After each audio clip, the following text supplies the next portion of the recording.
Hi అండి. నమస్తే. The future రేపు 10వ భాగం. మాల్యకి చాలా దిగులుగా అనిపించింది. సుమన్ కిడ్నాప్కి గురయ్యి 24 గంటలు కావస్తున్నా పోలీసులు ఎంతవరకు అతని జాడ కనుక్కోలేకపోవడం వాళ్ళ అసమర్థతగా భావించి చిరాకు పడింది. తాను ఎన్నిసార్లు ఫోన్ చేసినా అవతల వైపు నుండి రెస్పాన్స్ లేకపోవడంతో మరింత గాభరా చెందింది. అయినా పట్టు విడవక చేస్తూనే ఉంది. ఉన్నట్టుండి ఆమె సెల్ మోగింది. ఆతృతగా యాక్సెప్ట్ బటన్ నొక్కి హలో అంది. ఆకాష్ని మాట్లాడుతున్నానమ్మా. అదే చక్రవర్తి యోగిని అని వినిపించింది అవతల వైపు నుంచి. మాల్య ఒంట్లో రక్త ప్రసారం ఒక్కసారిగా వేగం పుంజుకున్నట్లయింది. ఈసారి ఏ ఘోరం వినాల్సి వస్తుందో అని విపరీతంగా భయపడింది. సుమన్కేమైనా జరిగితే ఆమె తట్టుకోలేదు. నువ్వు ఒక్కసారి నా ఆశ్రమానికి రాగలవా? మాట్లాడే పనుంది అన్నాడు. మాల్య ఉలిక్కిపడింది. ఎందుకు అని అడిగింది భయంగా. సుమన్ చెప్పింది విని విని ఆమె మనసులో కూడా ఏమోలో చక్రవర్తి యోగి పట్ల భయం పేరుకుపోయింది. సుమన్ అన్నట్లు ఒకవేళ అతడు నిజంగానే టెర్రరిస్ట్ గ్రూపులతో కనెక్షన్ ఉన్నవాడేమో అన్న అనుమానం ఇప్పుడిప్పుడే ఆమె మనసులో కూడా నాటుకుంటుంది. సుమన్ గురించిన ఆచూకీ చెప్పడానికి అన్నాడు. సుమన్ ఆచూకీ అనేసరికి ఆమెకు పోయిన ఉత్సాహం తిరిగొచ్చింది. సుమన్ ఆచూకీ తెలిసిందా? ఎక్కడా అని అడిగింది ఆతృతగా. జీడిమెట్ల దగ్గర.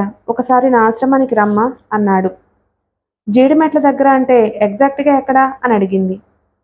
నువ్వు రావాలమ్మా, నీతో మాట్లాడాలి అన్నాడు ఫోన్ పెట్టేస్తూ. మాల్య ఆలోచించింది. ఇందులో ఏదైనా మోసం ఉందేమో అని అనుమానించి ఆశ్రమానికి వెళ్లే ధైర్యం చేయలేకపోయింది. ఒకసారి కాల్ రిజిస్టర్లోకి వెళ్లి నెంబర్ చూసింది. ఇదివరకట్లా అతను పబ్లిక్ టెలిఫోన్ నుంచి చేయలేదు, సెల్ ఫోన్ నుంచే చేశాడు. బహుశా అతని సొంత సెల్ అయ్యుండొచ్చు. ఇదివరకట్లా ఆకాష్ ఎవరో అన్న సస్పెన్స్ ఇప్పుడు లేదుగా, అందుకే డైరెక్ట్గా తన సెల్ నుంచే మాట్లాడాడు. సుమన్తో ఒక్కసారైనా మాట్లాడగలిగితే బావుందనుకుంటూ ఇంకోసారి ఫోన్ చేసింది. సమాధానం లేదు. మళ్ళీ చేసింది. సమాధానం లేదు. మళ్ళీ చేసింది. అయినా సమాధానం లేదు. అయినా విసుగు చెందకుండా 2 నిమిషాలకు ఒకసారి చేయసాగింది. ఫోన్ మోగుతుంది గాని కాల్ యాక్సెప్ట్ చేయడం లేదు. ఉన్నట్లుండి ఒక్కసారి కాల్ యాక్సెప్ట్ చేసిన రెస్పాన్స్ వచ్చింది. హలో మాల్యా. సుమన్ కంఠం. మాల్యాకి 1000 ఏనుగుల బలం వచ్చినట్లయింది. ఎస్, అది ఖచ్చితంగా సుమన్ కంఠమే. సుమన్తో ఏదో మాట్లాడబోయింది. ఇంతలో సుమన్ కంఠమే మళ్ళీ వినపడింది. మాల్యా, జాగ్రత్తగా విను. TSOCYNTATA TSIRORRET TSAELEROTTOS AERALDNI ALTEMIDEEJ TAMAI. అదే ఆమెకు వినపడింది. ఆ మాట పూర్తి కాకుండానే ఎవరో లాక్కున్నట్లు ఫోన్ ఆగిపోయింది. తానేమీ మాట్లాడలేకపోయినందుకు చాలా నిరాశపడింది. చక్రవర్తి యోగి ఫోన్ చేసి తనను ఆశ్రమానికి రమ్మన్న విషయం చెబుదామనుకుంది గాని వీలు కాలేదు. అతను కోడ్ భాషలో చెప్పిన దాన్ని జాగ్రత్తగా గుర్తు తెచ్చుకుంటూ ఒక కాగితం మీద రాసుకుని డీకోడ్ చేసి చూసింది. I am at Jeedimetla industrial area. Not to released terrorist at any cost. అది చదివి మాల్య ఆశ్చర్యపోయింది. ఏదో విధంగా తనతో మాట్లాడే అవకాశం వచ్చుంటుంది. దాన్ని ఉపయోగించుకుని ఆ కొద్దిసేపట్లోనే కోడ్ లాంగ్వేజ్లో తను ఎక్కడున్నాడో తెలియజేశాడు. అయితే తనను విడిపించడం కోసం టెర్రరిస్ట్ని విడుదల చేయొద్దని కూడా ఇందులో సూచించాడు. మెసేజ్ని పోలీస్ డిపార్ట్మెంట్కు అందజేయమని అతని ఉద్దేశం అయి ఉండొచ్చు. అయితే ఆమె అంతకన్నా ఎక్కువగా ఆశ్చర్యపోయిన విషయం జీడిమెట్ల ఇండస్ట్రియల్ ఏరియా. కొద్దిసేపటి క్రితమే ఆకాష్ ఎలియాస్ చక్రవర్తి యోగి ఫోన్ చేసి సుమన్ జీడిమెట్ల దగ్గర ఉన్నట్లు చెప్పాడు. చక్రవర్తి యోగి మాట మీద నమ్మకం కలిగి ఒకసారి ఆశ్రమానికి వెళ్ళొస్తే ఎలా ఉంటుంది అన్న ఆలోచన ఆమెకు కలగడానికి అదే కారణం. సుమన్ ఎక్కడున్నాడో తెలుసుకోవాలంటే ఆ మాత్రం తెగింపు తప్పదు. ఎంతో కొంత రిస్క్ తీసుకోకుండా ఏ పని చేయలేమన్న సంగతి ఆమెకు తెలుసు. సుమన్ మెసేజ్ని పోలీసులకు ఇచ్చే ముందు జీడిమెట్లలో సుమన్ ఎక్కడున్నాడో ఖచ్చితంగా తెలుసుకోవడం అవసరం అనిపించింది. లేకపోతే పోలీసులు తొందరపడి జీడిమెట్లలో తమ కూమింగ్ ఆపరేషన్లో మొదలు పెడితే అది తెలిసిన వాళ్ల మకం వేరే చోటుకు మార్చేయొచ్చు. పైగా తనకేమైనా పర్వాలేదు, టెర్రరిస్టు విడుదల కాకూడదు అనేది సుమన్ కోరిక మాత్రమే. తన క్షేమం కన్నా దేశక్షేమం ముఖ్యమని భావించే ఆదర్శం అతనిది. కానీ మాల్యకు మాత్రం దేశక్షేమం ఎంత ముఖ్యమో సుమన్ క్షేమం కూడా అంతే ముఖ్యం. అందుకే ఆ పనిని కన్వీనియంట్గా వాయిదా వేసింది. చక్రవర్తి యోగి సెల్ నెంబర్కి డయల్ చేసి చెప్పింది, స్వామీజీ, నేను మీ ఆశ్రమానికి వస్తున్నాను అని. మనమంతా ఆతృతగా ఎదురు చూస్తున్న ఆగస్టు 15 దగ్గర పడబోతుంది. ఆ రోజు జరగబోయే సంఘటనతో ఆపరేషన్ బ్లాక్ యారో పూర్తవుతుంది. అది భారతదేశ చరిత్రలోనే మాయన మచ్చగా మిగిలిపోవాలి. అందుకు మనమంతా టీం వర్క్తో పనిచేయాలి అన్నాడు. వాళ్లల్లో నాయకుడి లాంటి వాడు. మిగతా వాళ్ళంతా శ్రద్ధగా వింటున్నారు. ఈ ఆపరేషన్ మొదలుపెట్టి దాదాపు 2.5 నెలలు కావస్తుంది. ఇంతవరకు మనం అనుకున్నవి అనుకున్నట్లు చేయగలిగాం. 1-2 మినహాయించి ఇంచుమించు అన్నిట్లోనూ సక్సెస్ఫుల్ కాగలిగాం. అయితే ఇంతవరకు చేసిందొక ఎత్తు. ఆగస్టు 15 రోజున మనం చేయబోయేది మరో ఎత్తు. అసలు అదే మన ప్రధాన లక్ష్యం. ఇప్పటి వరకు చేసిందంతా పోలీసుల్ని, గవర్నమెంట్ని, డిఫెన్స్ని తప్పుదోవ పట్టించడం కోసమే కాబట్టి ఆ కార్యక్రమం పూర్తయ్యే వరకు మనమంతా ఎంతో అలర్ట్గా ఉండాలి. ఈ పనికి కావాల్సిన అన్ని ఏర్పాట్లు పూర్తయిపోయాయి. అయితే ఎవరు దాన్ని ఎగ్జిక్యూట్ చేయాలన్నది ఇప్పుడు చెబుతున్నాను. మిస్టర్ డానియల్, ఎయిర్పోర్ట్ ఫంక్షన్ గురించి, ఏరోప్లేన్ నిర్మాణం గురించి, అది బయలుదేరిపోయే ముందు చేసే ప్రీ ఫ్లైట్ ప్రిపరేషన్ నీకు బాగా తెలుసు కాబట్టి నువ్వైతేనే ఈ పనికి బెస్ట్. అందుకే ఈ పని నీకు అప్పగిస్తున్నాను. ఇకపోతే ఎయిర్పోర్ట్లో పనిచేసే టెక్నీషియన్స్లో ఒకరిద్దరిని మేము ఈ పాటికే కొనేశాము. వాళ్ళు నీకు సహాయం చేస్తారు. వాళ్ళ పేర్లు నీకు ఒకరోజు ముందు చెబుతాను. డానియల్ సరేనన్నట్లు తలాడించాడు. అతను ఇటలీ దేశానికి చెందినవాడు. ఇంటర్పోల్ అతని కోసం 2 ఏళ్లుగా గాలిస్తుంది. ఇంతకుముందు 4 అంతర్జాతీయ విమానాల్ని కూల్చిన అనుభవం అతనికి ఉంది. అంతా అనుకున్నట్లు జరిగితే ఆగస్టు 16వ తారీఖున మనమంతా ఢిల్లీ నుంచి ట్రైన్లో పాకిస్తాన్ చేరుకుంటాము. అక్కడ పాకిస్తాన్ అధ్యక్షుడు మన కోసం ఇచ్చే స్పెషల్ ట్రీట్లో సంతోషంగా పాలు పంచుకోగలుగుతాము. కాని పక్షంలో అతని మాట పూర్తి కాలేదు. అయి తీరుతుంది అంటూ ముక్తకంఠంతో పలికారు మిగిలిన వాళ్లంతా. నాయకుడు వాళ్ల సంసిద్ధతకి, ఆత్మవిశ్వాసానికి పూర్తిగా సంతృప్తి చెందాడు. టీ బ్రేక్ తర్వాత రాబోయే 2 రోజుల్లో చేయవలసిన విధ్వంసాల గురించి, వాటికి ఎదురుపడే అవకాశం ఉన్న సాధక బాధకాల గురించి కూలంకుషంగా చర్చించుకున్నారు. అడుగుల చప్పుడు విని ధ్యానముద్రలో ఉన్న చక్రవర్తి యోగి కళ్ళు తెరిచాడు. ఎదురుగా మాల్య. వచ్చావా? అలా కూర్చోమ్మా, ఇప్పుడే వస్తాను అంటూ లోపలికి వెళ్ళాడు. 5 నిమిషాల్లో లాల్చీ పైజమాల్లోకి మారి బయటకొచ్చాడు. పద అంటూ కిందకి దారి తీశాడు. మాల్య అతన్ని అనుసరించింది. ఇద్దరూ అతని కారు మీద బయలుదేరారు. కారు నడుస్తున్నంతసేపు యోగి ఏమీ మాట్లాడలేదు. కారు ఒక బ్యూటీ పార్లర్ ముందు ఆగింది. మాల్య ఆశ్చర్యంగా చూసింది. జీడిమెట్లని చెప్పి ఎక్కడికెందుకు తీసుకొచ్చారు అని అడుగుదామనుకుంది. కానీ ఆమె అడగకముందే అతను చెప్పాడు. నువ్విప్పుడు మారువేషం వేస్తున్నావు.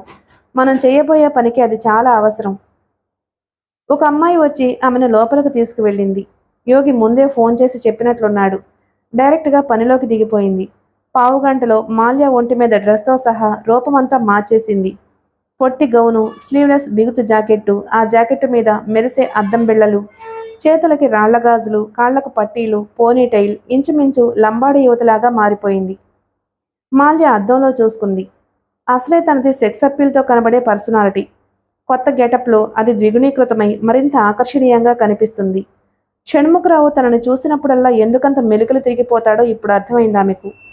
అయితే ఈ వేషం చక్రవర్తి యోగి తనకెందుకు వేయిస్తున్నాడో అర్థం కాలేదామెకు. వేషం పూర్తయ్యాక మళ్లీ వెళ్లి కారులో కూర్చుంది. చక్రవర్తి యోగి ఆమె వైపు కనీసం తలతిప్పైనా చూడలేదు. కారుని ముందుకు పోనిచ్చాడు. నేను భవిష్యత్తును చూడగలుగుతున్నాను అని చెబితే నీ ప్రియుడు నమ్మడం లేదు కదూ అన్నాడు కారు నడుపుతూనే. మాల్య ఏమీ మాట్లాడకుండా మౌనంగానే తల ఊపింది. కానీ అది నిజం. మిమ్మల్ని నమ్మించటం కోసం చెప్పడం లేదిది. ఆ మాటకొస్తే ఆ అవసరం కూడా నాకు లేదు. దేశక్షేమాన్ని దృష్టిలో పెట్టుకుని నాకు కనిపించిన భవిష్యత్ దృశ్యాలన్నీ మీ ద్వారా ప్రపంచానికి తెలియచేశాను.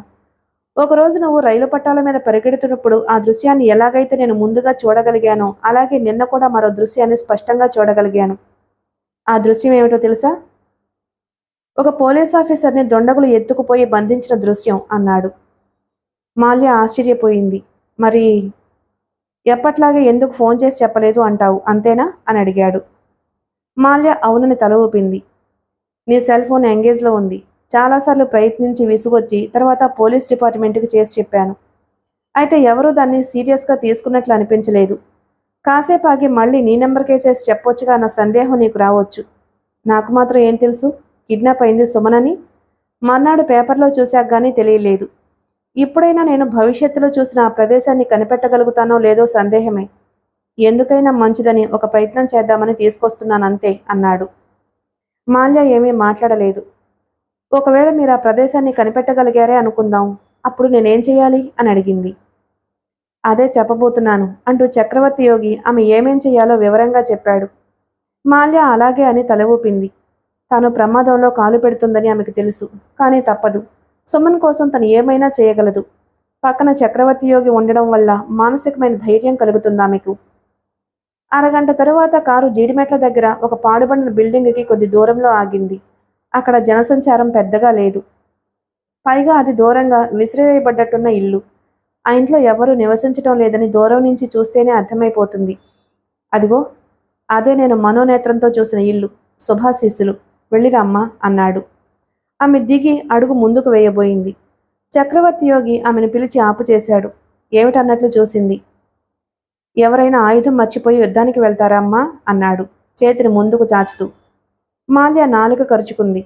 అతని చేతిలోని వస్తువుని తీసుకుని నడుము దగ్గర గౌన్లో దోపుకుని బయలుదేరింది. ఒరేయ్, చచ్చిపోతున్నాన్రా, కాళ్ళు చేతులు తిమ్మిరెక్కుతున్నాయి. నా ఉసురు నీకు తప్పకుండా తగులుతుంది.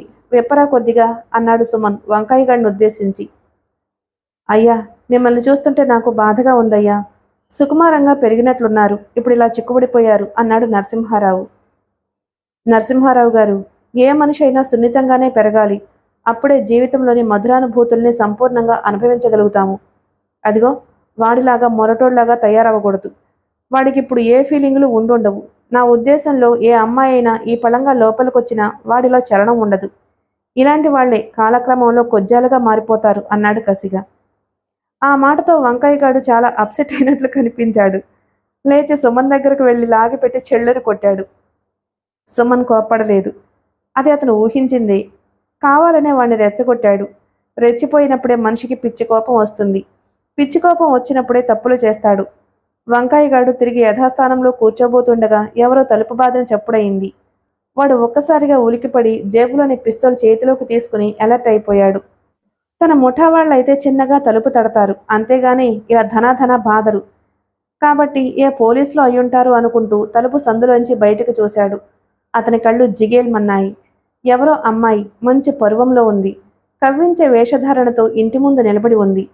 ఆమె బెదురు చూపులతో ఉన్నట్టు తెలుస్తుంది. తలుపు కొద్దిగా తెరిచి ఎవరు నువ్వు అని అడిగాడు కటువుగా. ఆమె గబుక్కున లోపలికి తోసుకొచ్చేసి, అయ్యా, మీరే నన్ను కాపాడాలి.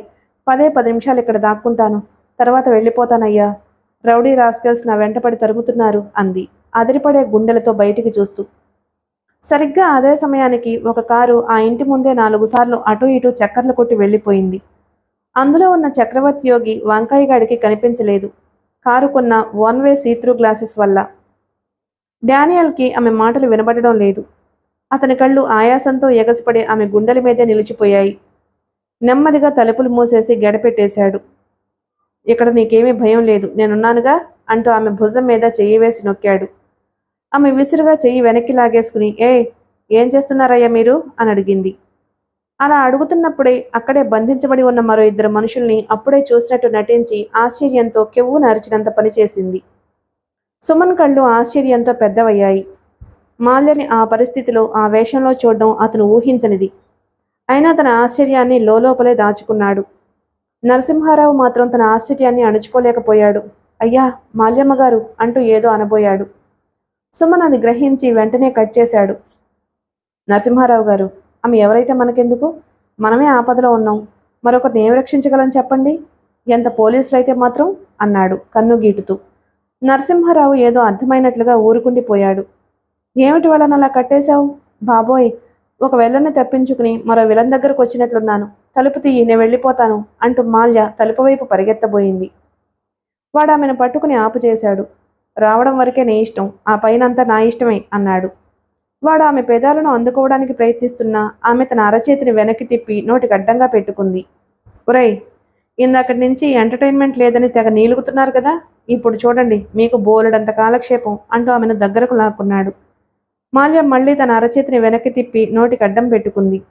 విడిపించుకోవడానికి గింజుకుంటుంది గాని వాడి భల్లూకపు పట్టు నుంచి విడిపడడానికి ఆమె బలం సరిపోవడం లేదు. వదులు, ఏమిటి నువ్వు చేస్తున్న పని? నన్ను బయటికి పోని అంది. ఏంట్రా కూశారు? నేను ఫీలింగ్స్ లేని బండరాయినా, కొజ్జాగాడినా? అమ్మాయి కనిపించినా ఏమీ చేయలేని వెధవని అని అన్నారుగా. ఇప్పుడు చూడండి నా మగతనం ఏమిటో మీకే తెలుస్తుంది అంటూ వాడు మాల్య ముఖం మీద చుంబించబోయాడు. మాల్య బెత్తరబోయి చూసినట్టు నటించింది. అంటే నన్ను రేప్ చేస్తావా? నువ్వు అసలు మనిషివేనా? ఒక ఆడదాని మనసు ఎంత సున్నితమో నీకు తెలుసా? ఒకసారి అది పగిలితే మళ్ళీ అతుక్కోదు అన్న నిజం నీకు తెలుసా అని అడిగింది. అలా అడిగిందే గాని లోపల నవ్వుకుంటూనే ఉంది. ఏయ్ ఆపు నీ గోల అంటూ బలంగా ఒడిసి పట్టుకుని ఆమె పెదాల్ని అందుకోబోయాడు. ఆమె ఇందాకట్లాగే అరచేతిని వెనక్కి తిప్పి అడ్డంగా ఉంచుకుంది. కానీ ఈసారి ఆ అరచేతిలో ఒక జేబురుమాలు ఉంది. అప్పటి వరకు ఆ జేబురుమాలు ఆమె నడుం దగ్గర గౌన్లో దోపబడి ఉంది. చాకచక్యంగా దాన్ని తీసి అతని ముగ్గు దగ్గరుంచి బలంగా నొక్కి పట్టుకుంది. క్షణాల్లోనే అతను స్పృహ తప్పి పడిపోయాడు. మాల్య ఒక క్షణం కూడా వృధా చేయకుండా బ్లేడు తీసుకుని సుమన్ నరసింహారావుల కట్లు విడిపించడానికి ప్రయత్నించింది. అవి ఒక పట్టాన తెగలేదు. మాల్య తొందరగా కాని, వాడు ఏ క్షణంలో అయినా లేవచ్చు అన్నాడు సుమన్. మాల్య చాలాసేపు కుస్తీ పడితే గాని ఆ తాళ్లు తెగలేదు. సుమన్కి చాలా ఆశ్చర్యంగా ఉంది. మాల్య ఒంటరిగా ఇంత సాహసానికి పూనుకుందంటే అతనికి ఇంకా నమ్మకం కుదరడం లేదు. అయితే ఇప్పుడు అదంతా చర్చించుకునేందుకు అనువైన సమయం కాదు కాబట్టి కింద పడిపోయి ఉన్న టెర్రరిస్ట్ని కాళ్ళు చేతులు కట్టడానికి సంసిద్ధులయ్యారు. కానీ వాడి ముక్కు కంటిన మత్తుమందు ప్రభావం అప్పటికే వదిలిపోయినట్లయింది. హఠాత్తుగా లేచి కూర్చున్నాడు. ఎదురుగా ఉన్నవాళ్లు స్తంభానికి కాకుండా కట్లు విడిపించబడి ఉండడం చూసి పరిస్థితిని క్షణాల్లో బేరీజు వేసుకుని ఒక ఉదుటిన బయటకు పరిగెత్తాడు. సుమన్ కూడా వాడి వెంట కొంత దూరం పరిగెత్తాడు కానీ వాడు దొరకలేదు. సరిగ్గా అదే సమయానికి ఒక కారు అక్కడికొచ్చి ఆగింది. అందులో నుంచి చక్రవర్తి యోగి దిగి డోర్ తీసి పట్టుకున్నాడు. క్షేమంగా బయటపడినందుకు చాలా సంతోషం, రండి వెళ్ళిపోదాం అన్నాడు. సుమన్ అతన్ని చూసి ఆశ్చర్యపోయాడు. జరిగిన దానికి తెర వెనుక సూత్రధారి అతనే అన్న సంగతి అప్పుడు అర్థమైంది. ఎందుకో అదంతగా నచ్చలేదు అతనికి. ఒక టెర్రరిస్టు బారి నుంచి అదే గ్రూపుకు చెందిన మరో టెర్రరిస్టు కాపాడ్డమా? ఇదేదో కొత్త నాటకంలా ఉందనుకున్నాడు. సుమన్, మాల్య, నరసింహారావు కారులో కూర్చున్నారు. కారు అక్కడి నుంచి కదిలింది. సుమన్ తాను టెర్రరిస్టు బారి నుంచి తప్పించుకున్న విషయం తనపై అధికారికి చెప్పడానికి ఫోన్ చేశాడు. సార్, నేను సేఫ్గా తప్పించుకున్నాను. మీరు అబ్దుల్ కరీంని అని ఇంకా ఏదో చెప్పబోయాడు. అతని మాట మధ్యలోనే కట్ అయింది. కంగ్రాట్స్ అని చెప్పి ఫోన్ పెట్టేశాడు. ఆ మాట చెప్పినవాడు additional DGP Damodaram. Car beauty parlour ముందు ఆగింది. మాల్య మళ్ళీ తన పాత దుస్తుల్లోకి మారిపోయి మేకప్ తొలగించుకొని వచ్చింది. స్వామీజీ, మీరు చేసిన సహాయం మర్చిపోలేనిది. చాలా థ్యాంక్స్. దయచేసి కార్ని పోలీస్ స్టేషన్కి పోనిస్తారా అని అడిగాడు సుమన్. తానెప్పుడు టెర్రరిస్టుల చెరలో లేడన్న నిజాన్ని డిపార్ట్మెంట్కి ఎంత త్వరగా చెబుదామా అన్న తొందరలో ఉన్నాడతను. లేకపోతే తనను విడిపించటం కోసం లాకప్లో ఉన్న టెర్రరిస్ట్ని విడిచిపెట్టేస్తారేమో అని అతని భయం. అలాగే నాయనా అన్నాడు యోగి. కాసేపటికి కారు పోలీస్ స్టేషన్ ముందు ఆగింది. సుమన్ కారు దిగిన మరుక్షణమే స్టేషన్లోకి దూసుకుపోయాడు. మాల్య, నరసింహారావు కూడా కారు దిగాక చక్రవర్తి యోగి కారు అక్కడి నుంచి వెళ్ళిపోయింది. సుమన్ లాకప్లో చూశాడు. అబ్దుల్ కరీం లేడు. ఏమయ్యాడు వీడు? గద్దించి అడిగాడు డ్యూటీలో ఉన్నవాళ్లను. అదేమిటి సార్, వాడిని విడిచిపెట్టినందుకే కదా వాడు మిమ్మల్ని విడిచిపెట్టింది అన్నాడు ఒక ఎస్ఐ. వాట్ అరిచాడు సుమన్. ఏమిటి నువ్వనేది? అదే సార్, మిమ్మల్ని విడిపించడం కోసం వాళ్ళ మనిషిని వదిలేయాలన్న టెర్రరిస్టుల డిమాండ్కి ప్రభుత్వం తలవొగ్గినట్లు అడిషనల్ డీజీపీ దామోదరం గారు ఫోన్ చేసి చెప్పారు. అబ్దుల్ కరీంని వదిలేయమని చెప్పారు, అందుకే వదిలేశాం అన్నాడు. సుమన్ షాక్ అయ్యాడు. Additional DGP? పళ్ళు పటపటా కొరికాడు. జరిగిన మోసం ఏమిటో ఊహించాడు. తాను తప్పించుకున్న విషయం చెప్పగానే క్షణాల్లో ఆ విషయాన్ని దామోదరం టెర్రరిస్టులకు చేరవేశాడు. టెర్రరిస్టులతో కొమ్మక్కయి లాకప్లో ఉన్న వాడిని ఉత్తపుణ్యానికి వదిలిపెట్టి తన విడుదల కోసమే వాడిని వదిలిపెట్టినట్టుగా గొప్పగా నాటకం ఆడాడనమాట. తను ఎలాగో వచ్చేశాడు కాబట్టి అది నిజమే అని నమ్ముతారు అందరూ. టెర్రరిస్టు బారి నుంచి క్షేమంగా బయటపడిన ఆనందమంతా గాలికెగిరిపోయింది. బయటకొస్తున్నప్పుడు చక్రవర్తి యోగి కనిపించినప్పుడే సగం సంతోషం మాయమైపోయింది. మిగిలిన సగం? సుమన్ ఆలోచనలకి టక్కున బ్రేకు పడింది. చక్రవర్తి యోగి. అవును, చక్రవర్తి యోగి తనను ఎందుకు రక్షించినట్లు? లాకప్లో ఉన్న టెర్రరిస్ట్ని సునాయాసంగా బయటపడేయడానికి తనను కిడ్నాప్ చేయడం దామోదరంతో కలిసి అతను ఆడిన డ్రామా కాదు కదా అనుకున్నాడు. పోలీస్ డిపార్ట్మెంట్లో మొత్తం రాష్ట్రానికే అత్యున్నత అధికారి అతను. Deputy general of police. చాలా మంచివాడనే పేరు. క్రమశిక్షణ, అంకితభావంతో ఉద్యోగం చేయని వాళ్ళంటే ఆయనకి తగని చిరాకు. ప్రత్యేక విభాగాన్ని చూసే దామోదరం లాంటి అడిషనల్ డీజీపీలు 6 అతని కింద సబార్డినేట్లుగా పనిచేస్తారు. సుమన్ అతని ముందు కుర్చీలో అటెన్షన్లో కూర్చున్నాడు. ఎంతో కష్టం మీద గాని అతనితో 5 నిమిషాల అపాయింట్మెంట్ దొరకలేదు. అవును, నేను గమనిస్తూనే ఉన్నాను. రోజు రోజుకి పెచ్చు పెరిగిపోతున్న టెర్రరిజాన్ని క్రిమినల్ ఇన్వెస్టిగేషన్ విభాగం సమర్థవంతంగా అణచలేకపోతోంది. సుమన్ ఒక ఫైల్ని అతని ముందుంచాడు.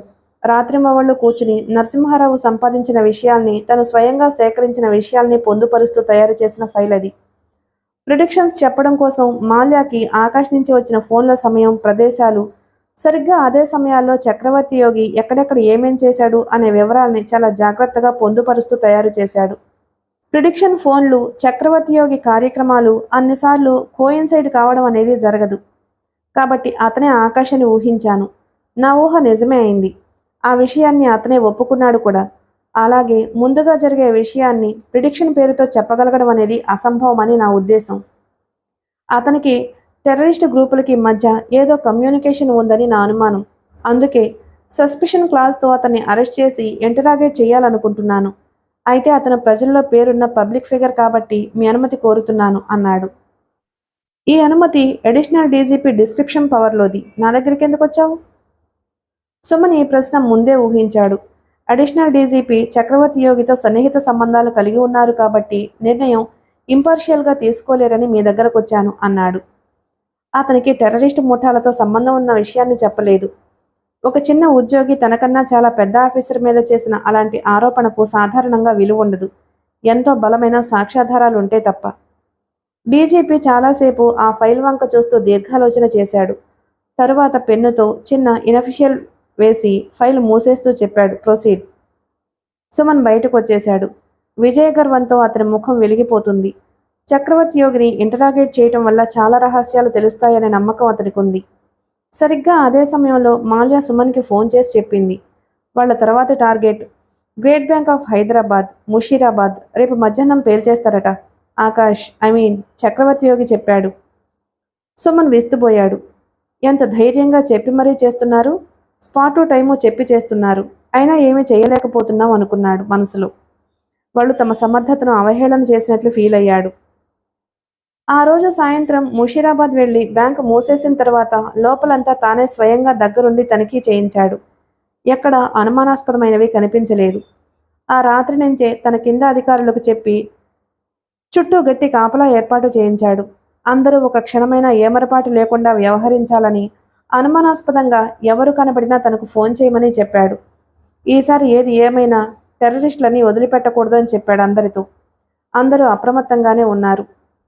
నేషనల్ ఫ్లాగ్ లెట్ డౌన్ అని వినిపించింది అవతల వైపు నుంచి ఫోన్లో. What made you to say that అని అడిగాడు సుమన్.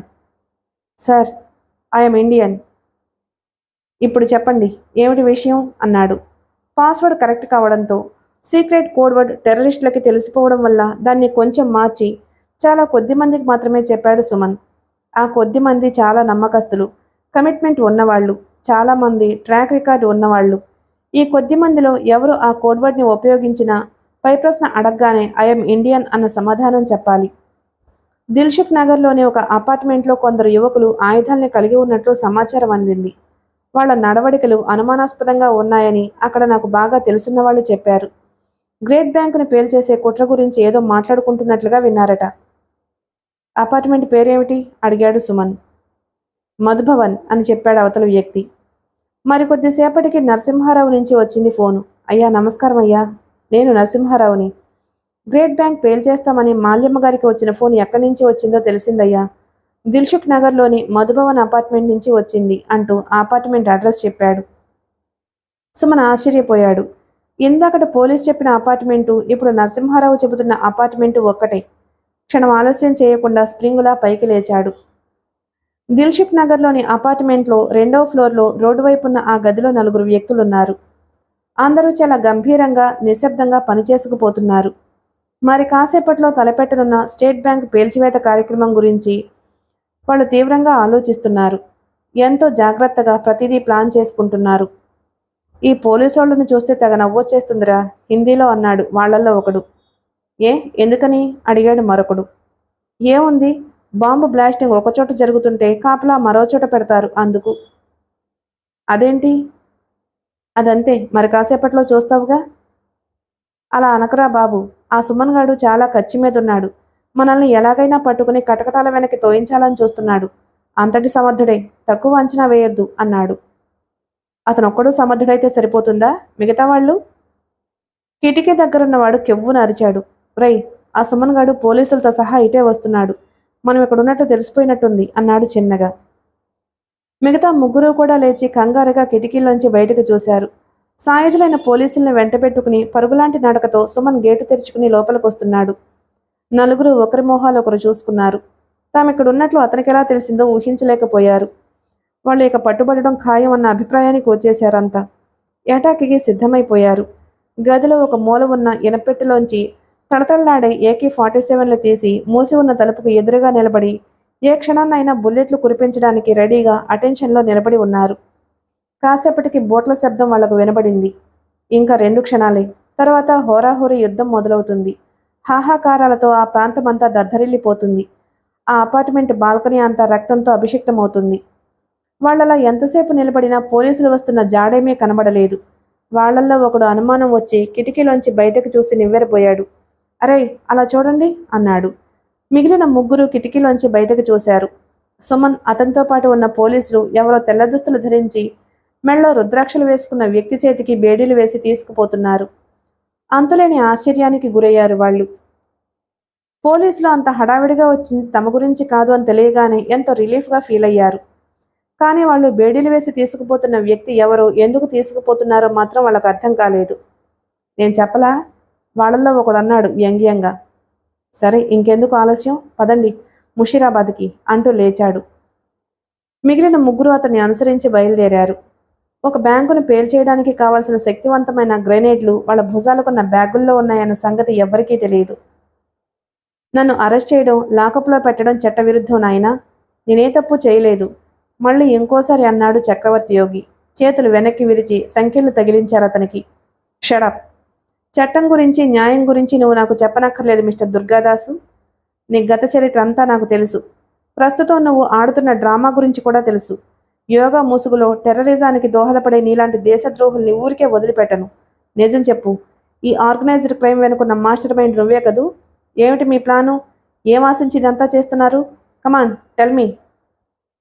నా పేరు దుర్గాదాస్ అని, మాది తూర్పుగోదావరి జిల్లాలోని ముంగండ అని. కాలేజీలో అమ్మాయిల్ని ఏడిపిస్తూ ఉండేవాడినని, ఆటల్లో గొడవొచ్చి తోటి విద్యార్థిని పెన్నుతో పొడిచి కాలేజీ నుంచి డిబార్ అవ్వబోయానని ఎంతో కష్టపడి తెలుసుకున్నావు. అవన్నీ కరెక్టే. నువ్వంత కష్టపడాల్సిన అవసరం లేకుండానే నన్ను అడిగితే నేనే చెప్పి ఉండేవాణ్ణి. కానీ ఇప్పుడు నువ్వు చెబుతున్న టెర్రరిస్టులతో నాకు సంబంధం లేదు. ఇది అబద్ధం. వాళ్ళకి నాకు ఎటువంటి సంబంధమూ లేదు. అది కేవలం నీ ఊహ మాత్రమే. దిల్షుక్ నగర్లోని అపార్ట్మెంట్లో ఆ సమయంలో ఎందుకున్నావు? ఆ ఫ్లాట్లో ఉండేవాడు నా అభిమాని. వాళ్ళ అబ్బాయి నామకరణోత్సవం నా చేతుల మీదుగా చేయాలనుకున్నాడు, అంతే. అబద్ధం. ఆ అపార్ట్మెంట్లో అదే ఫ్లోర్లో 4 టెర్రరిస్టులు ఆచూకీ గురించి నమ్మకంగా తెలిసింది. అదే సమయంలో ఆ ఇంట్లోని ఫోన్ నుంచి గ్రేట్ బ్యాంకును పేల్చేస్తున్నట్లు మాల్యాకి ఫోన్ చేసి చెప్పావు. మిగిలిన ముగ్గురు ఏమయ్యారు? నేను ఫోన్ చేసి చెప్పిన మాట నిజమే, కానీ అది ప్రిడిక్షన్తో తెలుసుకున్నది మాత్రమే. టెర్రరిస్టుల గురించి నాకేమీ తెలియదు. నా మాట నమ్ము నాయనా. ఓకే, నువ్వు ఇలా చెప్పవు. 2 రోజులు టైం ఇస్తున్నాను. ఈలోగా నిజం చెబితే సరి, లేకపోతే నీ చేత ఎలా చెప్పించాలో నాకు బాగా తెలుసు. ప్రస్తుతానికి మీదే పై చేయి కావచ్చు, కానీ ఎప్పటికైనా మీ ఆట కట్టించి మీ ప్రాణుల్ని భగ్నం చేయకపోతే నేను మగాడినే కాదు, దేశాన్ని పట్టి పీడిస్తున్న చీడపురుగుల్ని ఏరి పారేస్తాను ఆవేశంగా అన్నాడు సుమన్. చక్రవర్తి యోగి చిరునవ్వు నవ్వాడు. దేశం పట్ల నీకున్న భక్తికి ముగ్ధునవుతున్నాను, కానీ తొందరపాటులో అసలు దోషుల్ని విడిచిపెట్టి ఒక నిర్దోషిని అనుమానిస్తున్నావు. ఇప్పటికైనా పొరపాటు గ్రహించు నాయనా అన్నాడు. సరిగ్గా అదే సమయంలో సుమన్ జేబులోని సెల్లు మోగింది. ATS సభ్యులకు మాత్రమే తెలుసున్న నెంబర్ అది. తీసి మాట్లాడాడు. 1000 వోల్టుల విద్యుద్ఘాతం తగిలిన వాడిలా కదిలిపోయాడు అవతలి వాళ్ళు చెప్పింది విని. ఓ షిట్ అంటూ కుర్చీలో కూలబడ్డాడు. ఓటమి తాలూకు నీలిఛాయ అతని ముఖాన్ని కప్పేసింది. వెంటనే లేచి నిలబడి మరో నెంబర్కి ఫోన్ చేశాడు. ఏం జరిగింది అని అడిగాడు కోపంగా. ఏం జరగలేదు సార్. మీరంతా కాపు వేసి ఉన్న బ్యాంక్ లోపలికి టెర్రరిస్టు ఎలా వెళ్ళగలిగాడు? బ్యాంకును ఎలా పేల్చేయగలిగాడు? సీరియస్గా అడిగాడు. బ్యాంకును ఎవరూ పేల్చేయలేదు సార్. సుమన్ అయోమయంలో పడిపోయాడు. ఇప్పుడే ఫోన్ వచ్చింది. ముషీరాబాద్లోని గ్రేట్ బ్యాంక్ ఆఫ్ హైదరాబాద్ని టెర్రరిస్టులు పేల్చేశారని అన్నాడు. గ్రేట్ బ్యాంక్ ఆఫ్ హైదరాబాదా? మేమున్నది గ్రేట్ బ్యాంక్ ఆఫ్ ఇండియా దగ్గర కదా సార్. సుమన్ అదిరిపడ్డాడు. వాట్? GBI దగ్గరున్నారా? నేను మీకు చెప్పింది GBH దగ్గర ఉండమని కదా. GBH అని చెప్పారా? సారీ సార్, GBI దగ్గర అనుకున్నాను. సుమన్ ముఖంలో నిస్సహాయత సుస్పష్టంగా కనిపించింది. ఎప్పుడు తన కింద స్టాఫ్ మీద కోపం ప్రదర్శించిన సుమన్ ఒక్కసారిగా ఫోన్లోనే విరుచుకుపడ్డాడు. బుద్ధుందా లేదా? నేను ఒకటి చెబితే మీరు మరొకటి ఎలా అనుకున్నారు? మీ అజాగ్రత్త వల్ల కొన్ని నిండు ప్రాణాలు గాల్లో కలిసిపోయాయి. దీనికేమిటి మీ సమాధానం? సారీ సార్ అంటే సరిపోతుందా? ఇంత నిర్లక్ష్యంతో పనిచేస్తారా మీరు? సస్పెన్షన్కి రెడీగా ఉండండి అంటూ ఫోన్ పెట్టేశాడు. చక్రవర్తి యోగి దగ్గరకు వెళ్ళి అతని ముఖంలోకి తీక్షణంగా చూశాడు. ఇంకా ఎంతమందిని ఇలా పొట్టన పెట్టుకుందాం అనుకుంటున్నారా మీరు? ఈ నరమేధం ఎంతకాలం సాగుతుందిలా? చెప్పరా చెప్పు అంటూ ఆవేశంతో అతని చెంపల మీద అదే పనిగా కొట్టాడు. ఊహించిన ఈ పరిణామాలకు స్టేషన్లోని వాళ్ళంతా ఒక్కసారిగా ఉలిక్కిపడ్డారు. గదిలో ఒక్కసారిగా నిశ్శబ్దం అలుముకున్నట్లయింది. ఆకాశంలో ఎక్కడో ఉరుము ఉరిమింది. గాలి రివ్వున వీచింది. ఎక్కడో చెట్టుకొమ్మ విరిగిపడిన చప్పుడైంది. చక్రవర్తి యోగి చెంపలు ఎర్రగా కందిపోయాయి. కళ్ళు మాత్రం ఎప్పటిలాగే నిర్మలంగా ఉన్నాయి. కోపం గాని ద్వేషం గాని అతని ముఖంలో ప్రతిఫలించడం లేదు. రాగద్వేషాలకు అతీతమైన భావమేదో లీలగా కనిపిస్తుంది. అరిషడ్ వర్గాలను జయించిన ఋషీశ్వరుల్లా చిరునవ్వుతో చూశాడు సుమన్ వంక. నీ అజ్ఞానానికి నవ్వొస్తుంది నాయనా. గ్రేట్ బ్యాంక్ మీద జరగబోయే దాడిని నేను ప్రికాగ్నిషన్తో చూసి ఉన్నది ఉన్నట్లుగా చెప్పాను. టెర్రరిస్టు గ్రూపుకు చెందిన వాడినైతే అలా ఎందుకు చెబుతాను? జరిగిన అనర్థానికి సాటి మనిషిగా నేను బాధపడుతున్నాను. కానీ ఒకటి మాత్రం నిజం, రాసిపెట్టి ఉన్నదాన్ని ఎవరూ తప్పించలేరు అనడానికి ఇదే నిదర్శనం. మీ మధ్య చోటు చేసుకున్న కమ్యూనికేషన్ గ్యాప్ కేవలం ఒక నిమిత్త మాత్రమైన సాకు మాత్రమే అన్నాడు. సుమన్ చాలా ఇరిటేటింగ్గా ఫీల్ అయ్యాడు. రాసిపెట్టి ఉన్నదాన్ని ఎవరూ తప్పించలేరు. రాసిపెట్టి ఉన్నదాన్ని ఎవరూ తప్పించలేరు. ఎవరూ తప్పించలేరు. ఏ సిద్ధాంతమైతే అతను నమ్మడో, ఏ భావాన్నైతే అతను ససేమిరా ఒప్పుకోడో అదే పదే పదే రుజువవుతూ వస్తుంది. ఎందుకు ఇలా జరుగుతుంది? తనకి తెలుసు, రాసిపెట్టి ఉండడం అన్నది అబద్ధమని. కానీ ఆ విషయాన్ని తను నిరూపించలేకపోతున్నాడు. ఎందుకని? రాసిపెట్టి ఉన్నదే జరిగేటట్లయితే ఈ పోలీసు ఉద్యోగాలు ఎందుకు? సిబిసిఐడి ఎందుకు? మిలిటరీ ఫోర్సెస్ ఎందుకు? జరగబోయేదాన్ని అరికట్టలేని పక్షంలో పోరాటం మాత్రం ఎందుకు? ఒక ఎస్ఐ హడావిడిగా లోపలికొచ్చాడు. దిల్షుక్ నగర్ అపార్ట్మెంట్లో టెర్రరిస్టుల ఆచూకీ గురించి సుమన్కి ఫోన్లో చెప్పింది అతనే. సార్, టెర్రరిస్టుల ఆచూకీ గురించి ఫోన్లో చెప్పాను కదా, వాళ్ళు దొరకలేదా అని అడిగాడు. ఆచూకీ ఇచ్చిన బాంబు బ్లాస్ట్ ఎలా జరిగిందో అర్థం కాక అలా అడిగాడు. ఇదిగో ఈ ఒక్కడనే పట్టుకోగలిగాను అంటూ చక్రవర్తి యోగి వైపు చూపించాడు. ఆ ఎస్ఐ సార్ ఇతనా అంటూ సందేహాస్పదంగా చూశాడు చక్రవర్తి వైపు. సార్, ఏదో పొరపాటు జరిగుండొచ్చు. ఫ్లాట్ నంబర్ 204లో దిగిన నలుగురు యువకులకి గడ్డాలు మాసిపోయి ఉన్నాయని చూసిన వాళ్ళు చెప్పారు అన్నాడు. సుమన్ మరోసారి ఉలిక్కిపడ్డాడు. ఏమిటి, ఫ్లాట్ నెంబర్ ఎంతన్నావు అని అడిగాడు. 204 సార్ అన్నాడు వాడు. సుమన్కి తల తిరిగిపోతున్నట్లు అనిపించింది. జరిగిందేమిటో వెంటనే అర్థం కాలేదు. మరింత అయోమయంలో పడిపోయాడు. బాగా ఆలోచించగా ఒకలా జరుగుండొచ్చని భావించాడు. ఫ్లాట్ నంబర్ 204లో టెర్రరిస్టులు దిగుంటారు. ఎస్ఐ ఫోన్లో చెప్పింది వాళ్ల గురించి. అదే సమయంలో నరసింహారావు అదే అపార్ట్మెంట్ నుంచి చక్రవర్తి యోగి చేసిన ప్రిడిక్షన్ ఫోన్ వచ్చింది అని చెప్పాడు. తను అపార్ట్మెంట్ దగ్గరకు వెళ్ళి ఆ ఫోన్ గల ఓనర్ ఇల్లు ఎక్కడా అని అడిగి వెళ్ళాడు. అది ఫ్లాట్ నంబర్ 203. యాదృచ్ఛికంగా 2 ఫోన్లు ఒకేసారి రావడం వల్ల 2 ఒకటే అయి ఉండొచ్చని తను పొరపాటు పడి ఉండొచ్చు. Pre conceived notion, set and expectancy terror. కారణం ఏదైనా కానీ తేలిందొక్కటే, తన ప్రయత్నాలన్నీ విఫలమవుతున్నాయి. ప్రిడిక్షన్ పేరుతో చక్రవర్తి యోగి చెప్పినవి చెప్పినట్లే జరుగుతున్నాయి. ఒకవేళ అతను టెర్రరిస్టుల మనిషి కాదనుకున్నా అతని భాషలో ఎలా జరగాలి అని రాసిపెట్టి ఉందో అలాగే జరుగుతుంది. మానవ ప్రయత్నం నిష్ఫలమైపోతుంది. మిగిలిన కథ తరువాయి భాగంలో విందాం. Please like and subscribe my channel. Thank you.